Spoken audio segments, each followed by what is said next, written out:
여러분 안녕하십니까. 화요일 아침 여수 MBC 뉴스투데이입니다.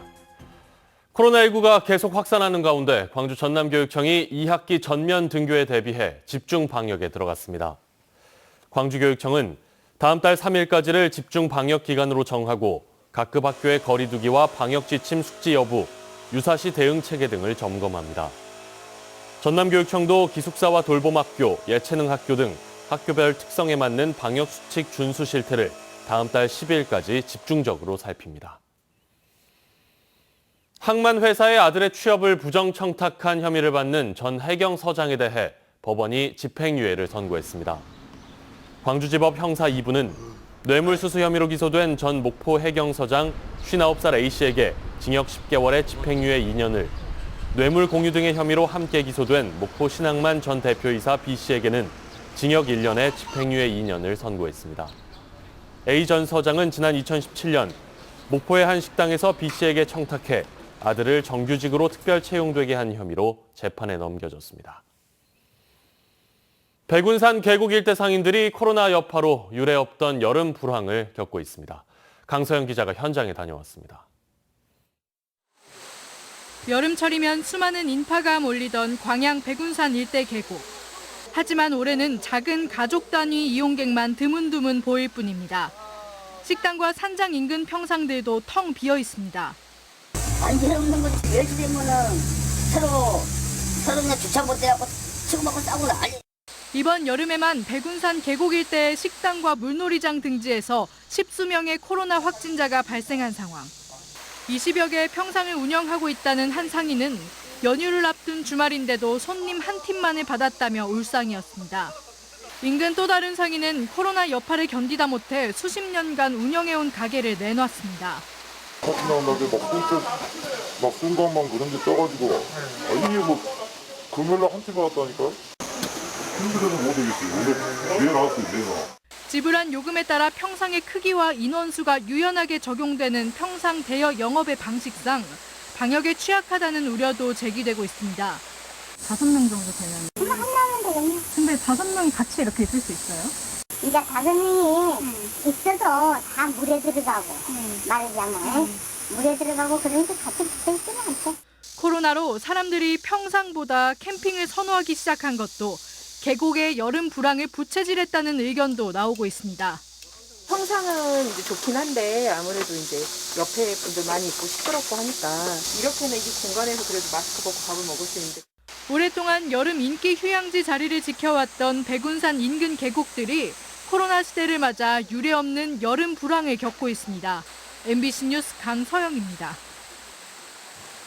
진도 지역에 지난달 물폭탄이 쏟아지면서 재해 예방 사업이 완공된 하천도 피해를 면할 수는 없었습니다. 하지만 인근 주민들은 하천 공사가 주민들의 요구 사항을 반영하지 않아 피해가 발생했다며 불만을 토로하고 있습니다. 김윤 기자가 취재했습니다.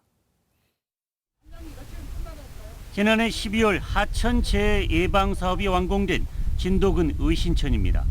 지난 2016년부터 180억 원을 투입해 의신천 중간 구간 2.7km에 둑을 높이고 다리를 새로 놓고 저류지를 만들었습니다. 하지만 지난달 진도 지역에 쏟아진 물폭탄으로 일부 호암 블럭은 무너지고 인근 농경지가 침수되는 등 피해를 막지는 못했습니다. 다리와 둑에 접한 도로는 시멘트가 엉성하게 포장돼 균열이 가고 떨어져 나가고 있습니다. 주민들은 설계 당시 주민공청회를 한 번만 열고 의견을 반영하지 않아서 발생한 문제라며 분통을 터뜨리고 있습니다. 농어촌 공사가 관리하는 농업용수 취입보는 둑보다 낮고 하리 구간 0.9km는 공사에서 누락돼 피해가 발생했다고 주장하고 있습니다. 주민들은 더욱이 정작 해야 할 공사를 하지 않은 채 2억 원을 들여 둑 주변에 경관용 배롱나무 880여 그루를 심었다며 혀를 차고 있습니다. 이게 매년 답습이라는 상습 재해 지역으로 3년 이상을 이렇게 피해를 받는데도 나몰라라 한다는 것은 정말 정근대적인 공무원들이 좀 사고 전환을 계란을 좀 깨는 자세로 좀. 전라남도는 의신천 사업이 정부의 국비 지원 사업으로 진행돼 하류 구간의 경우 예산을 반영하지 못해 공사가 이루어지지 않았다고 해명했습니다. 이번에 우리 도에서 시설계를 해서 그 부분을 보완토록 조속히 사업을 추진토록 할 계획이고요. 꼼꼼한 공사보다는 경관 조성에 수억 원을 쏟아부으면서 주민들의 부함만 돋궈놓은 꼴이 됐습니다. MBC 뉴스 김윤입니다. 전남 도림미술관이 첫 소장품 기획전을 개최합니다. 전남 도림미술관은 오늘부터 2달 동안 그날의 이야기를 주제로 소장품 기획전을 열고 백남준을 비롯해 이문순, 김기라 등 걸출한 작가들의 작품 190여 점 가운데 영상, 설치, 조각 작품 위주로 전시합니다.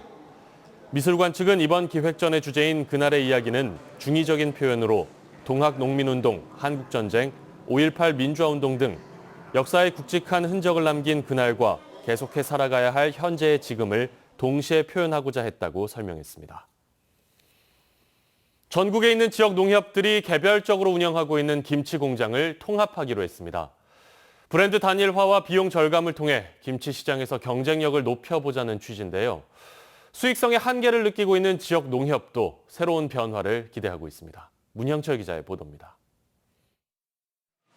전국에 운영되고 있는 농협의 김치 공장은 모두 12곳. 이 가운데 2곳을 제외한 10곳의 공장이 통합을 추진합니다. 이들 김치 공장은 길게는 30년 동안 각 지역 농협이 독자적으로 운영해왔지만 김치 소비가 줄고 경쟁이 치열해지는 상황에서 새로운 활로를 찾기 위해선 규모의 경제가 필요하다고 판단한 겁니다. 대기업 같은 경우는 마케팅을 과감하게 해서 계속 시장을 늘리고 있고 상대적으로 농협은 조그마한 지원 농협에서는 각각 김치 공장 운영하다 보니까 이 시장에서 입지가 좁아지고 있는 거죠. 전남에서는 순천농협과 여수농협이 김치 공장 통합에 참여합니다. 특히 1993년 출범한 순천농협의 김치 공장은 지난해 100억 원에 가까운 판매 실적을 올리며 매출액 증가세를 이어가고 있습니다. 하지만 원재료 가격 등이 꾸준히 상승하고 시설 노후화에 따른 고정비 지출이 늘면서 순이익은 3년 연속 적자를 기록하고 있는 상태입니다. 대기업에 비해 유통망이 부족한 데다 마케팅을 포함한 주요 영업 활동을 자체적으로 해결할 수밖에 없어 향후 성장성과 수익성에서도 한계가 명확합니다. 우리 농협 브랜드끼리 경합을 하던 게 단일 브랜드로 돼서 시장 경쟁력이 나아질 것으로 기대를 하고 1920억 정도까지 성장이 가능할 것이다. 전국 10개 농협은 통합추진위원회를 구성해 구체적인 운영 방식 등을 논의한 뒤 올 연말까지 통합법인을 설립할 계획입니다. MBC 뉴스 문형철입니다. 여수시가 고수온과 적조에 의한 가두리 양식장 피해를 막기 위해 지원에 나섰습니다. 여수시는 최근 고수온과 적조 확산에 의한 가두리 양식장 피해를 최소화하기 위해 양식 어민들에게 어류 면역 증강제를 공급하고 양식장용 산소 공급기 30대와 함께 액화산소통 충전과 운반 지원에 나섰습니다. 또 황토 등 적조 구제 물질 2만여 톤을 확보하고 방제를 위한 철부선, 바지선을 임차해 공동방제단의 구성, 운영에 들어갔습니다. 여수에서는 최근 한 달 동안 폭염이 이어지면서 양식어가 26곳에서 우럭 53만여 마리가 폐사해 5억여 원의 피해가 발생했습니다. 광양을 포함한 섬진강 권역 7개 시군의회가 섬진강 수해 지역민들에 대한 조속한 보상을 촉구했습니다. 광양시의회 등 7개 시군의회 의장단은 지난해 섬진강 범람으로 피해를 입은 지역민들이 아직도 고통 속에 살고 있는데 환경부와 수자원공사가 책임 회피에만 급급하다며 명확한 원인 규명과 함께 피해 전액에 대한 보상을 요구했습니다. 지난해 섬진강댐 방류 조절 실패로 댐 하류 7개 시군에서는 8명이 사망하고 2,700여 가구가 침수돼 4,300여 명의 이재민이 발생하는 등 대규모 수해가 발생했습니다. 내년 광양에 개교 예정인 특수학교의 이름이 광양 햇살학교로 결정됐습니다. 전라남도교육청은 내년 3월 광양시 옥룡면에 들어설 23학급 규모의 특수학교 교명을 정하기 위해 공모를 실시한 결과 후보작 3편 가운데 광양 햇살학교를 최종 선정했다고 밝혔습니다. 전남의 9번째 특수교육기관인 광양 햇살학교는 학생들이 따뜻한 햇살처럼 세상을 밝힐 수 있도록 성장을 돕는 구심점 역할을 하는 학교라는 의미를 담고 있습니다. 고흥만 일원이 드론에 대한 각종 규제를 면제 또는 간소화할 수 있는 구역으로 지정됐습니다. 국토교통부가 고흥만 일원을 비행 허가, 승인 등 각종 규제를 면제 또는 간소화하는 드론 특별 자유화 구역으로 지정해 이달부터 본격적인 운영에 들어갔습니다. 고흥군은 드론 특별 자유화구역 지정 운영으로 드론 기업들이 적기에 시장에 진출할 수 있는 경쟁력을 확보하고 군의 드론 산업 활성화에도 적지 않은 기여를 할 것으로 기대하고 있습니다.